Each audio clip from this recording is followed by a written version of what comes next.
నమస్తే welcome to 69 TV news కి స్వాగతం నేను రాణి ముందుగా హెడ్లైన్స్ చూద్దాం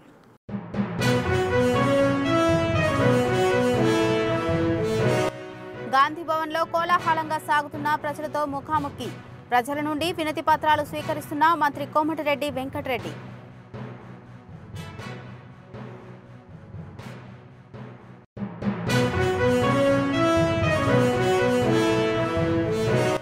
ప్రభుత్వ పథకాలు అమలు కాకుండా బీఆర్ఎస్ బురద రాజకీయాలు చేస్తోంది కేటీఆర్ పద్ధతి మార్చుకోవాలని హితవు పలికిన ప్రభుత్వ విప్ బీర్ల ఐలయ్య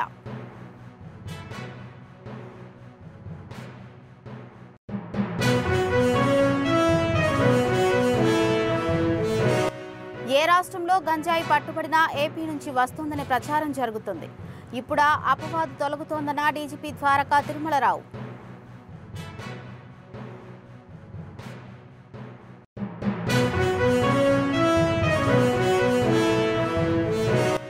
అన్నా క్యాంటీన్లలో ఆహార నాణ్యతను అధికారులు ఎప్పటికప్పుడు పరిశీలించాలి విజయవాడ నోడల్ ఆఫీసర్లను ఆదేశించిన నగరపాలక సంస్థ కమిషనర్ ధ్యానచంద్ర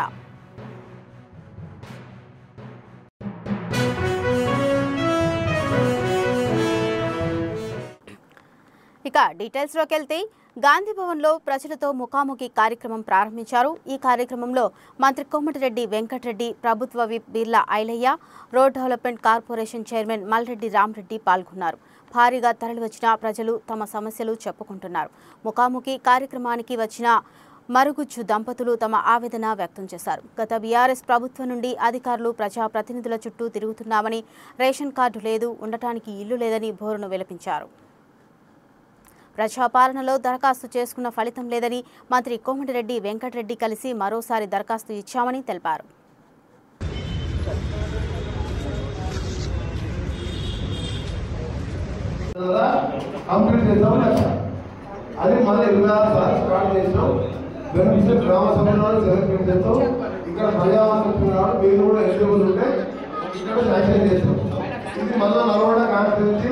నా కూడా 3,000 ఇవ్వాలి కాబట్టి నేను ఇల్లు మంజూరు చేసుకుంటాం ఇంకేం కావాలి గ్యాస్ కనెక్షన్ కూడా ఇస్తుంది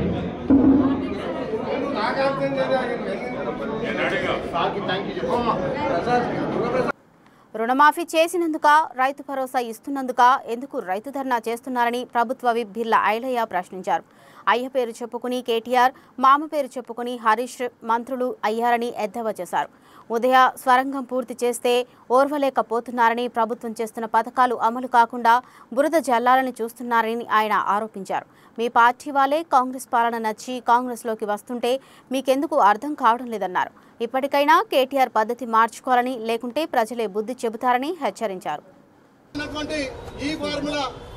కేసులను పక్కతో తప్పించేందుకు మరొక్కసారి రైతులను అడ్డం పెట్టుకొని గతంలో తెలంగాణ సెంటిమెంట్ అడ్డం పెట్టుకొని అధికారంలోకి వచ్చి రైతులను ఏ విధంగా పట్టించుకొని మీ ప్రభుత్వం ఇలా మళ్ళీ ఒక రైతు దీక్ష అని చెప్పి నల్లగొండ అంటే పోరాటాల గడ్డ అదే నల్లగొండలో మీకు 11 సీట్లలో గోరి కట్టి అత్యసతో గెలిచిన 3,000తో గెలిచినటువంటి సూర్యాపేట మరి భూమికి చేరుతున్నాయని పట్టుకొని ఇలా మా గౌరవ మంత్రుల మీద మాట్లాడే దమ్ము ధైర్యం మీకెక్కడిది ఇలా మా మంత్రులు తెలంగాణ మొత్తం రైతుల కోసం అహర్నిశలు పాటుపడి మా గౌరవ ముఖ్యమంత్రి భారతదేశంలో ఏ రాష్ట్ర ముఖ్యమంత్రి కూడా అంత పెద్ద సాహసోపేత నిర్ణయం తీసుకోలే కేవలం 27 రోజులనే 21,000 లక్షల కోట్లతోటి 25 లక్షల మందికి రుణమాఫీ చేసినందుకు ధర్నా చేసినావా రైతులందరికీ నిజమైన రైతులకు రైతు భరోసా ఇస్తుంటే అది చూసి ఓర్వలేక రైతు దీక్ష చేస్తున్నావా రైతులతో పాటు రైతు కూలీలకు కూడా సంవత్సరానికి 12,000 వేస్తుంటే అది చూసి ఓర్వలేక ఇవాళ నువ్వు ధర్నా చేస్తున్నావా అదేవిధంగా గతంలో కేసీఆర్ రైతులకు పండుగ చేసుకోవాలి ప్రతి రైతుకు యూరియా ఫ్రీ ఇస్తున్నాడు మరి మీ అయ్య మీద ఎందుకు ధర్నా చేస్తలేవు గతంలో 1,00,000 రూపాయలను 5 ఏళ్లలో రుణమాఫీ చేయలేక వడ్డీలకే సగం పోయి ఇలా మీరు రుణమాఫీ చేయకపోతేనే కదా మా ప్రభుత్వం మీద ఇంత పెద్ద భారం పడింది మీరు ఇచ్చిన మాట తప్పినప్పుడు మరి ఫామ్ హౌస్ మీద నువ్వు ధర్నా చేయాలి మీ అయ్య కేసీఆర్ మీద ధర్నా చేయాలి కేటీఆర్ మళ్ళొక్కసారి మా నల్లగొండ మంత్రుల మీద మాట్లాడే నైతిక విలువ లేదు మీ అయ్య చాటును వచ్చి నువ్వు ఎమ్మెల్యేగా అయినావు, మీ అయ్య చాటు మీ అయ్య పేరు చెప్పుకొని మంత్రి అయినావు, ఇలా మామ పేరు చెప్పుకొని అల్లుడు మంత్రి అయిండు. ఇలా కాంగ్రెస్ పార్టీలో ఉత్తమ్ కుమార్ రెడ్డి గాని కోమటిరెడ్డి వెంకరెడ్డి గాని త్యాగాలు చేసి ఇలా ఉమ్మడి నల్లగొండకు పేరు తెచ్చిరు. బంగారు కొండగా ఉదయ సముద్రాన్ని మొన్ననే ప్రారంభించుకున్నాం. ఇది చూసి ఓర్వలేక, రైతుల నుంచి వస్తున్నటువంటి ఆదరణ చూసి ఓర్వలేక ఈ కచరా కేటీఆర్ మళ్ళీ కచరా వేషాలేసి రైతులను పక్కదోవ పట్టేయడానికి మళ్ళొక్కసారి ముసరు కన్నీరు కాస్తున్నాడు. మరి రైతుల మీద ప్రేమ ఏమైకుంటే గతంలో రైతులకు ఏ రకంగా సంఖ్యలు వేసినావు, ట్రిబ్యునల్ విషయంలో కూడా సంఖ్యలు వేసినావు. ఇవాళ మా ప్రభుత్వం కేంద్రంతో చొరవతోటి ట్రిబ్యునల్ కూడా టెండర్లు పెట్టకాడికి వచ్చింది. రైతులకు మంచి ధర ఇచ్చి అక్కడ మార్కెట్ ధర ఇస్తుంటే దాన్ని చూసి ఓర్వలేక మళ్ళీ మాట్లాడుతుండు కచరా కేటీఆర్. కేటీఆర్కి ఏమున్నా ప్రభుత్వం చేస్తున్నటువంటి పథకాల్లో బురద చల్లాలి, ఏమున్నా ప్రభుత్వాన్ని బదనం చేయాలి. మా ప్రభుత్వం గెలిపిస్తే మీ అయ్యా నువ్వు మీ బావ తలకాయ పెట్టుకున్నారు. ఉమ్మడి నల్గొండలో భువనగిరి కానీ అదేవిధంగా నల్గొండలో 2 పార్లమెంట్ సీట్లలో మీకు డిపాజిట్ రాలే. మీ పరిపాలనకు నిదర్శనం అదే కదా. ఇలా మా ప్రభుత్వం గౌరవ ముఖ్యమంత్రి రేవంత్ రెడ్డి గారు అయితే తల్లి సోనియా మళ్ళొక్కసారి నల్లగొండలకు వస్తే తప్పకుండా నీకు ప్రజలు బుద్ధి చెప్తారని చెప్పి ఈ పత్రికా ముఖంగా మీకు హెచ్చరిస్తున్నాం. నిన్న నల్గొండలో కేటీఆర్ పెట్టిన రైతు దీక్ష అట్టర్ ఫ్లాప్ అయిందని Telangana tourism corporation chairman Patel Ramesh Reddy ఎద్దేవా చేశారు. మీరు అధికారంలో ఉన్నప్పుడు ప్రజాధనము విచ్చలవిడిగా ఖర్చు పెట్టి కొల్లగొట్టారని ఆరోపించారు. దేశంలో రైతులకు 2 లక్షల రూపాయల రుణమాఫీ చేసిన చరిత్ర కాంగ్రెస్దే అన్నారు. రైతులకు పండగ చేసిన ఘనత కాంగ్రెస్ది అయితే రైతులకు బేడీలు వేసిన చరిత్ర మీదన్నారు పటేల్ రమేష్. కేసీఆర్ కుటుంబం దోసుకోవాలని చెప్పి ఈరోజు ముందుకు వస్తున్న పరిస్థితి. అయ్యా రేవంత్ రెడ్డి గారు ముఖ్యమంత్రి అయిన తెల్లారి నుంచి కనీసం ప్రభుత్వం వస్తే దానికి ఒక వెసులుబాటు ఉండాలి.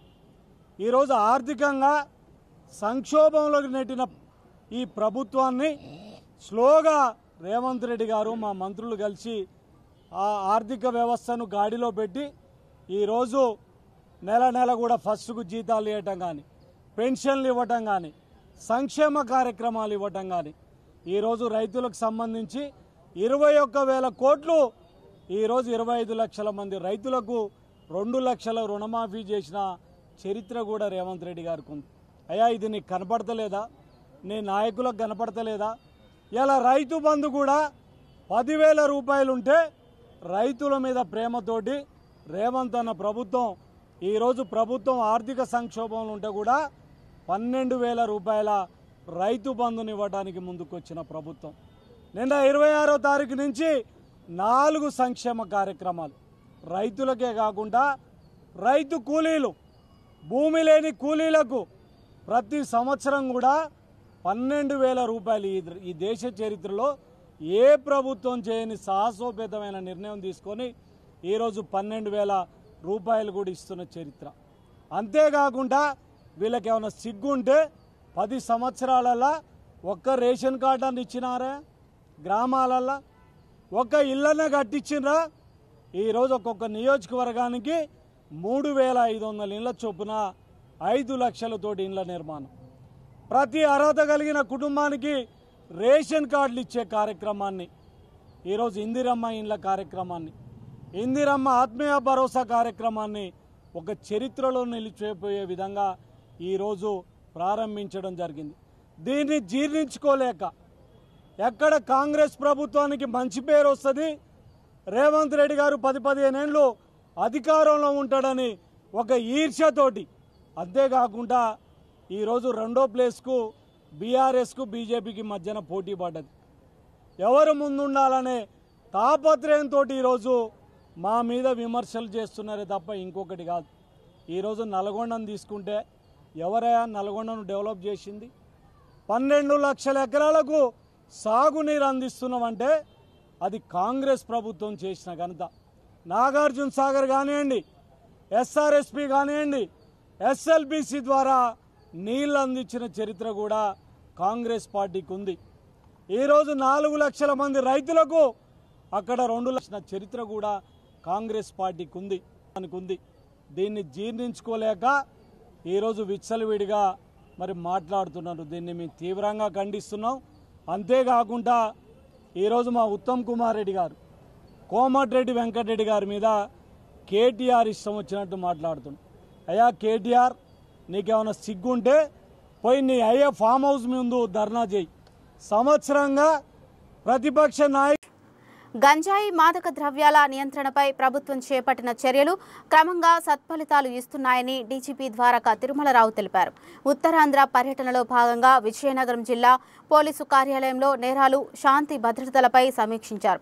గతంలో ఏ రాష్ట్రంలో గంజాయి పట్టుబడినా ఏపీ నుంచి వస్తోందని చెప్పేవారని, ప్రభుత్వం పోలీసు శాఖ చేపట్టిన చర్యల ఫలితంగా ఆ అపవాదు క్రమంగా తొలగుతోందని డీజీపీ వెల్లడించారు. గంజాయి మాదక ద్రవ్యాల నియంత్రణకు విజయనగరం జిల్లా పోలీసులు సంకల్పం పేరుతో ప్రత్యేక కార్యక్రమం చేపట్టడాన్ని డీజీపీ అభినందించారు. అదే ప్రతి జిల్లాలో కూడా ఎన్ఫోర్స్మెంట్ వర్క్ గట్టిగా చేయడంతో పాటు ప్రజల్లో అవగాహన కార్యక్రమాలతో వాళ్ళని చైతన్యపరచాలని, ముఖ్యంగా గంజాయి సాగుని అంటే సోర్స్ దగ్గరే ఆపాలని, అదేవిధంగా ట్రాన్స్పోర్ట్ ఆపాలని, రవాణా ఆపాలని, కన్సంప్షన్ కూడా కంట్రోల్ చేయాలని చెప్పి వీటికి సంబంధించిన కింగ్ పిన్స్, గ్యాంగ్స్టర్స్ ఎవరెవరుతున్నారో, గ్యాంగ్లో ఉన్నారో మన రాష్ట్రానికి సంబంధించిన వాళ్ళు కానీ బయట వాళ్ళు కానీ వాటిలన్నిటి ఐడెంటిఫై చేసి యాక్షన్ తీసుకోవడం, చెక్ పోస్టులు బలోపేతం చేయడం, ఇవన్నీ చర్యలు చేయడం ద్వారా చక్కటి ఫలితాలు వచ్చినాయి. మీరు చూసే ఉంటారు. సంకల్పరథం అనేటువంటి ఒక వెహికల్ పెట్టుకొని గ్రామాలతో పాటు టౌన్లో కూడాను ప్రజల్లో అవగాహన కల్పించడం, ముఖ్యంగా 2 విషయాలపైన. ఒకటి cyber crime, digital arrest,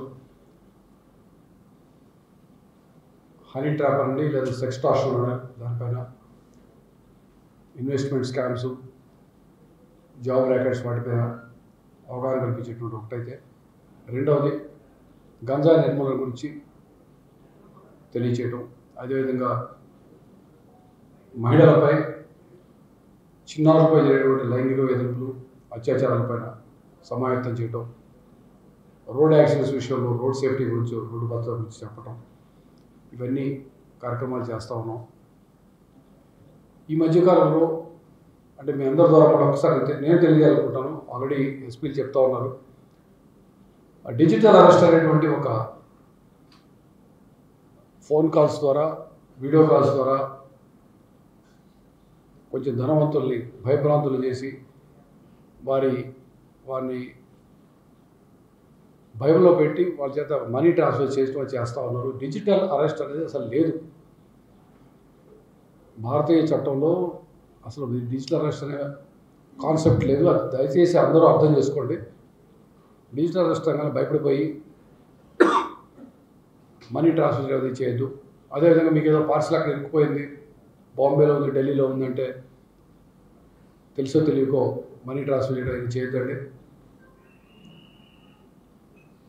so ఈ మధ్యకాలంలో డిజిటల్ అరెస్ట్ విషయంలో జనరల్లీ సైబర్ క్రైమే చాలా కష్టం. ముఖ్యంగా డిజిటల్ అరెస్ట్ విషయంలో అమౌంట్ని, ముద్దాయిని ఐడెంటిఫై చేయడం, అమౌంట్ని ఫ్రీజ్ చేయటం, అదేవిధంగా కంప్లైంట్కి ఇప్పించడం అనేది చాలా కష్టమైన విషయం. అయినప్పటికీ ఈ మధ్యకాలంలో మనం విజయనగరం జిల్లాలో పూణేకి సంబంధించి కొంతమంది అఫెండర్స్ని, అదేవిధంగా జేఎండ్కే పోయి జమ్మూ కాశ్మీర్లో పోయి అఫెండర్స్ పట్టుకొచ్చి దాదాపు పూర్తిగా మొత్తం అమౌంట్, ఆవిడెవరు ప్రొఫెసర్, రిటైర్డ్ లెక్చరర్కి మొత్తం ఇప్పించడం జరిగింది. విజయవాడ నగర పరిధిలో ఉన్న అన్ని అన్నా క్యాంటీన్లలో ఆహార నాణ్యతను నోడల్ ఆఫీసర్లు ఎప్పటికప్పుడు క్రమం తప్పకుండా పరిశీలించాలని నగరపాలక సంస్థ కమిషనర్ ధ్యానచంద్ర అన్నారు. బుధవారం ఉదయం తన పర్యటనలో భాగంగా RTC workshop road, HB colony ప్రాంతాలని పర్యటించి క్షేత్రస్థాయిలో పరిశీలించారు. ఆహార నాణ్యతలో ఎటువంటి లోపం లేకుండా చూసుకోవాలని, అన్నా క్యాంటీన్లో అవసరమైన సదుపాయాల్లో ఎటువంటి మరమ్మతులు ఉన్నా ఎప్పటికప్పుడు పరిష్కరించాలని ఆదేశించారు.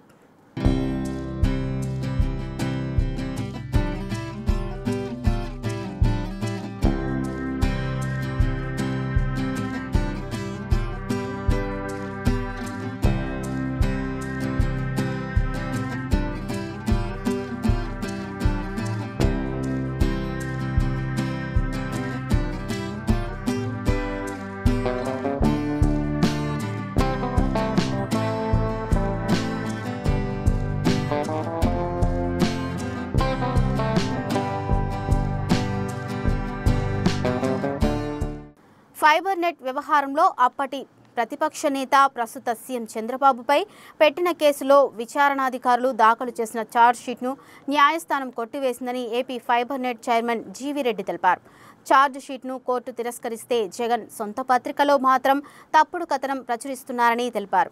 అధికారులతో తప్పుడు వాంగ్మూలాలు ఇప్పించారంటూ వార్త రాశారని జీవీ రెడ్డి ఆగ్రహం వ్యక్తం చేశారు. చంద్రబాబుపై తప్పుడు కేసులు పెట్టిన మధుసూదన్ రెడ్డి, గౌతమ్ రెడ్డిపై కేసు పెట్టే అంశాన్ని పరిశీలిస్తున్నామన్నారు. సిఐడిపై వచ్చిన ఆరోపణలపై ఆ విభాగం అధికారులు స్పందించి స్పష్టత ఇవ్వాలని ఆయన సూచించారు. సో ఛార్జ్షీట్ ఫైల్ చేస్తే ఆనరబుల్ కోర్ట్స్ ఆ రోజు సరిగా చేయలేదని చెప్పేసి రిజెక్ట్ చేయడం జరిగింది. మీరు అన్నట్టు మేము ఏదో ఇన్ఫ్లుయెన్స్ చేస్తే మీ గవర్నమెంటే కదా ఆ రోజు ఉన్నది, మీ సిఐడి వాళ్ళే కదా ఫైల్ చేసిన ఛార్జ్షీట్ను, పీపీలు అందరూ మీ వాళ్ళే కదా ఉన్నది ఆ రోజు. మరి ఎందుకు రిజెక్ట్ అయింది? ఈరోజు మేము తొక్కిపట్టామని రాస్తున్నాం.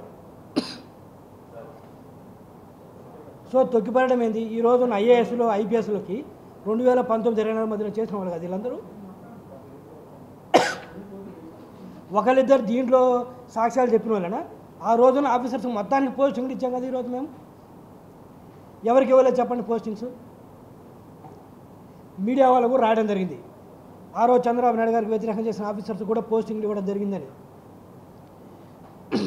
మరి ఏదో ఒకరిద్దరు ఆఫీసర్స్గా పోస్టింగ్లు ఇచ్చినట్టు మిగతా వాళ్ళు ఇవ్వనట్టుగా చెప్తున్నారు కదా. అందరికి ఇచ్చాం కదా పోస్టింగ్స్, ఎవరికి ఇవ్వలేదు అంటే మీ దాకా వచ్చేసేళ్ళకి వాళ్ళకేదో పోస్టింగ్ ఇచ్చామంట ఇంకోటి. ఇప్పుడు అందుకని మాకు అనుకూలంగా చెప్తున్నట్ట. అంటే మేము పోస్టింగ్లు ఇచ్చాం కాబట్టి మాకు అనుకూలంగా చెప్తున్నారంటే మరి ఆ రోజు పోస్టింగ్లు ఇచ్చారు కాబట్టి మీకు అనుకూలంగా చెప్పారా? మీకు అనుకూలంగా చెప్పి ఆ రోజు చంద్రబాబు నాయుడు గారి మీద కేసులు పెట్టించారా మీరు? మరి ఇది నిజమైతే మరి అది నిజమైన ఒప్పుకుంటారా? అంటే ఆఫీసర్స్ ఐఏఎస్ అంత ఎన్నెముక లేకుండా ఉన్నారని మీరే చెప్తారా?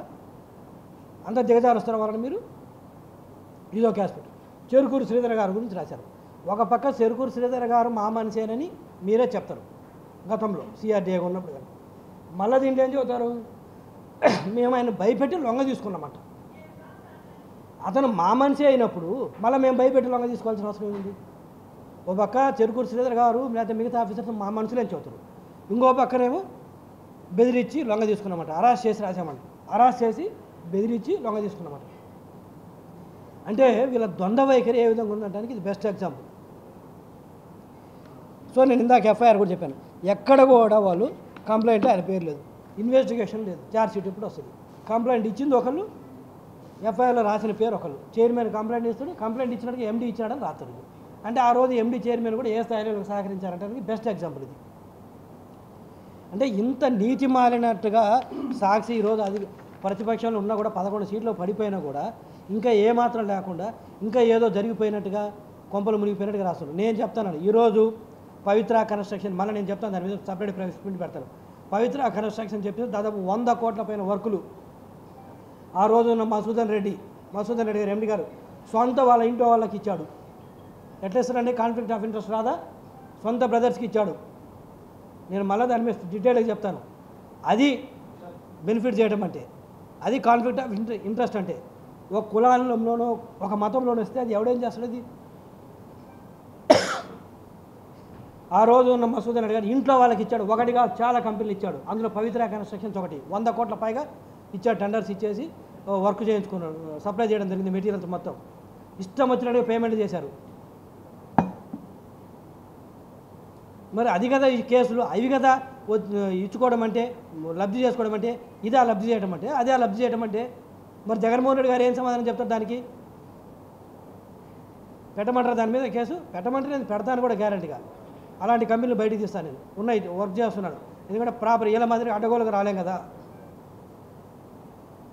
అది కూడా త్వరలో తీసుకొచ్చి చెప్తాను. అది ఇంట్లో వాళ్ళకి ఇచ్చి లబ్ధి చేకూర్చుకోవడం అంటే, ఇదే లబ్ధి చేకూర్చుకోవడం అంటే. చంద్రబాబు నాయుడు గారు అడ్డగోలుగా మీరు కేసులు పెట్టిందే కాకుండా, ఏమనగా మార్చిందే కాకుండా, పోనీ ఏమన్నా బేస్ రాశారంటే ఏం లేదు, కేవలం ఒకటే బేసు ఒత్తిడి చేశారంట చంద్రబాబు నాయుడు గారు, అందుకని ఇచ్చారంట. అందుకు ఆయన ఏమన్నా అవుతాడు? ఏమన్నా కామన్ సెన్స్ ఉండవల్లే, దానికి బేస్ ఉండవల్లే. కనీసం ఇదిగో ఫోన్ కాల్స్ ఇది చేశాడు, పిలిపించాడు, మాట్లాడేది జీరో బేసు. మళ్ళీ మేము ఒత్తిడి చేసి ఆఫీసర్స్ని ఆడిట్ నివేదికను తొక్కిపెట్టట. నువ్వు ఇచ్చిందే అబద్ధం ఆడిట్ నివేదిక, మళ్ళీ దాన్ని మేము తొక్కిపెట్టడం ఏంది? నువ్వు ఇచ్చిన నివేదికనే కోర్టే కొట్టిపడేసింది, నీ చల్లదాన్ని పక్కన పడేసింది ఆ రోజు ఆనరబుల్ కోర్ట్స్. మీ సిఐడి వల్ల దాన్ని ప్రూవ్ చేయలేకపోయారు. ఆ రోజున్న సిఐడి ఆఫీసర్స్, ఆ రోజున్న పీపీలు. మేము తొక్కిపడడం ఏంది? కోర్టు తీసి పక్కన పడేసింది కదా, మళ్ళీ మేము తొక్కిపడేది సపరేట్గా. అయినా వీళ్ళకు మారకుండా ఈరోజు తప్పుడు కథనాలు రాస్తున్నారు. ఇది విషయం. సో ఫైబర్ నెట్కు సంబంధించి ఆ రోజు టెరాసాఫ్ట్ కానీ పక్కాగా వాళ్ళు చేయబట్టి ఈరోజు సంస్థ ఆ రోజు వేసిన, నేను వాళ్ళకి కితాబు ఇవ్వాలని చెప్పట్లేదు. ఎందుకు చెప్తున్నంటే ఆ రోజు ఆ ఫౌండేషన్ స్ట్రాంగ్గా ఉండబట్టే ఈ 5 సంవత్సరాల్లో వీళ్ళు ఇంత అడ్డగోలుగా చేసినా కూడా ఈ సంస్థంగా కొద్దిగా గొప్ప బతుకుందంటే ఆ రోజు వేసిన ఫౌండేషన్ స్ట్రాంగ్గా ఉండబట్టే. మేడ్చల్ పట్టణంలో ది క్రిక్ స్కూల్లో 30,000 ఫీజు బకాయి ఉందని పాఠశాలలో చదివే పిల్లాడిని తిరిగి ఇంటికి పంపిన వైనం ఆలస్యంగా వెలుగులోకి వచ్చింది. విద్యార్థి తల్లిదండ్రులు పాఠశాలలకు వస్తున్నారని తెలిసి బైక్పై ఇంటికి పంపే ప్రయత్నం చేశారని 4వ తరగతి చదువుతున్న సూర్యాంష్ సింగ్ తండ్రి పాఠశాల యాజమాన్యంపై ఆగ్రహం వ్యక్తం చేశాడు. 1 ఇయర్ ఫీజు 1,00,000 రూపాయలు. నేను హాఫ్ నుంచి ముందు ఎక్కువ కట్టేసాను ఆల్రెడీ. నేను ఆల్రెడీ మధ్యాహ్నం ఫోన్ వచ్చింది నాకు స్కూల్ నుంచి. నేను ఏం చెప్పినా రేపు మార్నింగ్ 9 o'clock మొత్తం బిల్లు పేమెంట్ ఎంత పెండింగ్ ఉంది మొత్తం కట్టేస్తా. వాళ్ళు ఏం చెప్పినాడో సరే ఓకే. మళ్ళీ 4 గంటకి బస్లా డ్రాప్ చేయాల టైంలో నా కొడుకులా ఫోన్ చేపించి చెప్తున్నాడు, నీ కొడుకుకి నేను తీసుకోడు, ఫీజు కట్టేది లేకపోతే తీసుకెళ్తా. నేనేం చెప్పినా రేపు నాకు టైం ఇచ్చినా కదా 9 o'clock కట్టలేకపోతే లేకపోతే ఈరోజు డ్రాప్ చేయి, రేపు నుంచి నా కొడుకుకి తీసుకురావద్దు బస్సులా నేను ఫీజు కట్టలేకపోతే. మళ్ళీ కూడా ఇలా ఈ స్కూల్లో బంధక్ పెట్టి ఇప్పుడు చూడండి 6-6:30 అయింది టైము. ఇప్పుడు కూడా ఈ స్కూల్లో బంధక్ పెట్టి పట్టుకున్నాడు. నా కొడుకుకి డ్రాప్ చేయలేదు. స్కూల్ పేరు ద క్రీప్ మెర్చల్లో. ఈ స్కూల్ 3:30కి అయిపోతుంది. 4 గంటకి నా ఇంటిగా ఉంటాడు. నేను నా దుకాణం తుఫ్రాను. నేను ఇక్కడ నుంచి 3 గంట పడుతుంది నాకు రావాలకి. నా భార్య ఇంటిలో ఉంటుంది, లేకపోతే ఒక్కోసారి డ్యూటీ పోతుంది. అండ్ 3:30 నుంచి స్కూల్ అయిపోతే 6-6:30 ఈ స్కూల్లో ఇప్పుడు టైం చూడండి 6-6 ఈ స్కూల్లో బంధక్ పెట్టుకున్నాడు. తాళం వేసి ఉన్న ఇంట్లో భారీ చోరీ జరిగిన సంఘటన అంబేద్కర్ కోనసీమ జిల్లా రాజోలు పోలీస్ స్టేషన్ పరిధిలో చోటు చేసుకుంది. పోలీసులు తెలిపిన వివరాల ప్రకారం రాజోలు పట్టణంలోని సత్యరాజు వారి వీధిలో ఉంటున్న రిటైర్డ్ మాస్టర్ గెల్లి బాపన్న గుప్తా ఈ నెల 20న కుటుంబ సభ్యులతో కలిసి ఓం శాంతి దైవ కార్యక్రమంలో పాల్గొనేందుకు అన్నవరం వెళ్లారు. పని మనిషి పగిలి ఉన్న తాళాన్ని గమనించి స్థానికులకు తెలియచేయడంతో కుటుంబీకులకు సమాచారం అందించారు. బాధితులు ఇంటికి వచ్చి పోలీసులకు తెలియజేసి చూడగా 2 బెడ్రూమ్లు తెరిచి బీరువాలలో ఉన్న బట్టలు లాగేసి బంగారు, వెండి విలువైన వస్తువులను దొంగిలించినట్లు గుర్తించారు.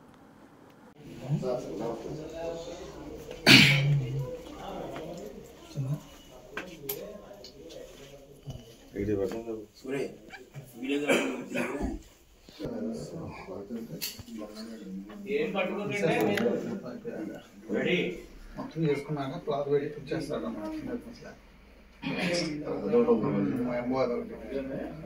క్లాత్ కూడా.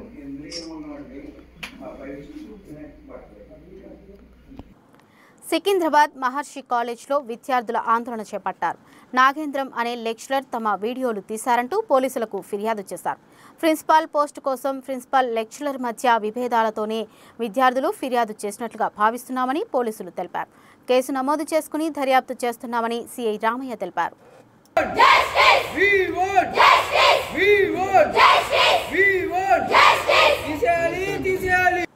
బులెటిన్ ముగించే ముందు హెడ్లైన్స్ మరోసారి చూద్దాం.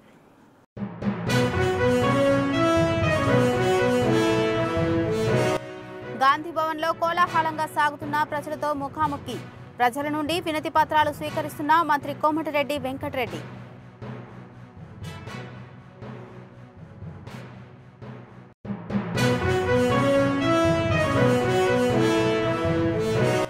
ప్రభుత్వ పథకాలు అమలు కాకుండా బీఆర్ఎస్ బురద రాజకీయాలు చేస్తోంది. కేటీఆర్ పద్ధతి మార్చుకోవాలని హితవు పలికిన ప్రభుత్వ విప్ బిర్లా ఐలయ్య.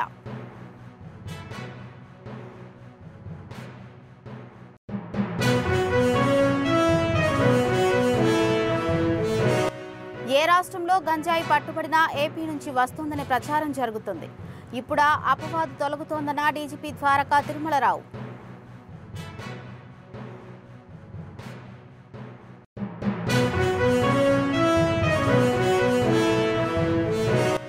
అన్నా క్యాంటీన్లలో ఆహార నాణ్యతను అధికారులు ఎప్పటికప్పుడు పరిశీలించాలి.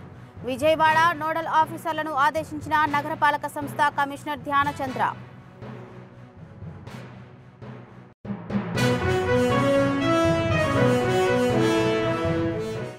ఇవి ఇప్పటివరకు ఉన్న అప్డేట్స్. మరిన్ని అప్డేట్స్ కోసం చూస్తూనే ఉండండి 690 న్యూస్.